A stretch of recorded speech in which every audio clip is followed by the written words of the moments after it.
Dah masuk bulan 2 dah. Kita duk tunggu lihat turun pimai-pimai. Tak naik juga pengurusi Perikatan Nasional. Hari demi hari kalau kata kita tengok saudara-saudari. Hari demi hari kita tengok.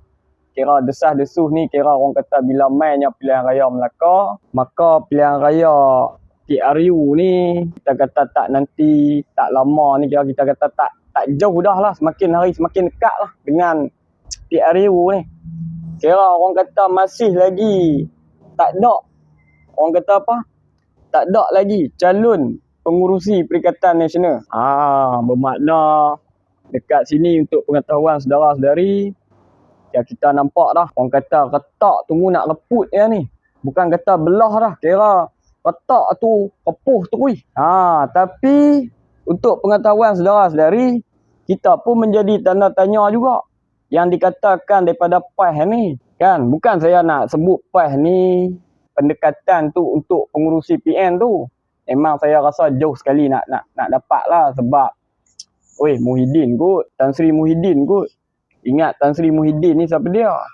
Untuk pengetahuan saudara-saudari. Maksud saya nak sentuh kat sini yang melibatkan 3 adun polis tu. Dengar katanya permohonan semula masuk PAS. Tapi bila dengar sesi muktamar segi pimpinan mereka bercakap, calon dalam orang kata dalam PAS ni, kira kategori yang mana pemimpin peringkat bawah-bawah ni, hak sopa Anwar Ibrahim ni depa dekat 4 lori depa ada. Kalau betul lah kenyataan tu depa kata, takkanlah nak terima balik, betul? Soal terima tak terima saya tak pasti lagi, tapi daripada media semasa katanya memang 3 adun tu memang nak mohon masuk balik pada PAS. Tapi kalau tengok dengan cara ni saya rasa mungkin welcome back lah kot. Tapi orang kata hari ni kalau kata kita tengok segi peredaran pergerakan yang kita kata daripada Perikatan Nasional ni, macam mana mereka nak lawan dengan Anwar Ibrahim lah. Sebab tengok hari ni Datuk Seri Anwar Ibrahim ni hari demi hari ni kira kita kata dia melangkah demi langkah untuk orang kata nak bangunkan negara. Sedangkan kita tengok pembangkang yang nak menggantikan kerajaan yang ada hari ni sibuk berebut untuk menjatuhkan antara sesatu sama lain. Malah saya pun tengok orang kata dalam masa yang sama kita pun tak mau nak salah PAS juga. Sebab yalah padanlah PAS pun kenat UMNO. Betul? Dan bersatu ni pula antara serpihan daripada UMNO dan serpihan daripada PKR. Malah bersatu ni ditubuhkan pula untuk menjatuhkan Datuk Seri Najib. Malah benda ni sejarah tu dah terbukti lah. Tun Mahathir sendiri pun bercakap dalam podcast. Dia dengan dia menggunakan DAP untuk menjatuhkan orang kata apa, kerajaan Datuk Seri Najib.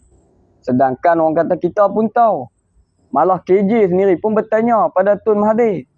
Dia tanya sendiri dekat Tun Mahathir ni. Sebab apa marah ni? Sebab Mukri kalah pemilihan.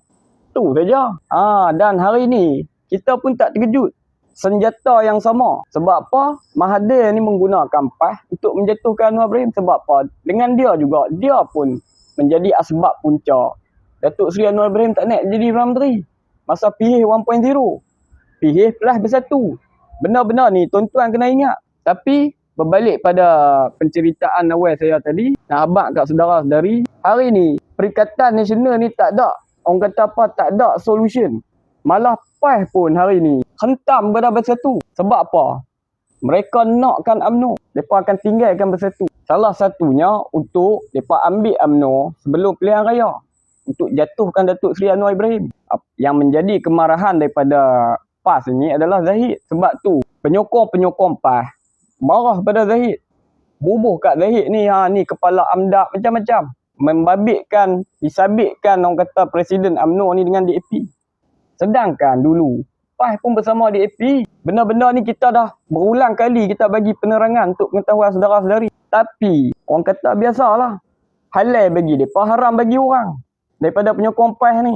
Untuk pengetahuan saudara-saudari. Hari ni, malah Ashraf Wajdi pun cakap benda ni. Ada perjumpaan tertutup. Malah dicakap sendiri daripada ahli-ahli UMNO. Katanya ada rundingan daripada PAS ni. Tapi hebatnya UMNO ni adalah presiden mereka. Sebab apa? Mereka pun tak mau nak ada sifat khianat pada kawan. Salah satunya dia tak mau buat perbuatan seperti Bersatu. Hari ni, apa berlaku kat Bersatu? Menjadi kupang tembaga, dihina sehinanya daripada ahli-ahli PAS. Saya pun tak maulah bercakap panjang. Cuma orang kata, kita tetap teguh dengan bersama Datuk Seri Anwar Ibrahim. Orang kata Perdana Menteri Malaysia hari ini, insya-Allah negara kita akan ada pembaharuan di bawah pemerintahan Datuk Seri Anwar Ibrahim. Sebab orang kata hari ini kita tengok seperti mana Datuk Seri Anwar Ibrahim cakap, dia nak lawan rasuah. Tengok hari ini orang kata bekas Panglima Angkatan Tentera. Maksudnya rasuah ni bukan kata ahli politik. No, dia pelbagai. Sebab rasuah hari ini dalam Malaysia kita ni, dia bagai penyakit kanser. Perlukan masa untuk kita bersihkan dalam sektor-sektor agensi, bahkan dalam tak kira lah politik, perniagaan. Moga kita doa pada Allah SWT, negara kita dilindungi, orang kata mendapat keamanan, kesejahteraan. No? Yang baik datang daripada Allah Ta'ala, yang buruk datang daripada kelemahan saya sendiri. InsyaAllah, saya nak minta jasa baik saudara-saudari yang tonton VTT saya ni, tolong subscribe, like and share. Wabillahi taufiq wa hidayah. Wassalamualaikum warahmatullahi ta'ala wabarakatuh. Salam Malaysia Madani, rakyat disantuni. Reformasi.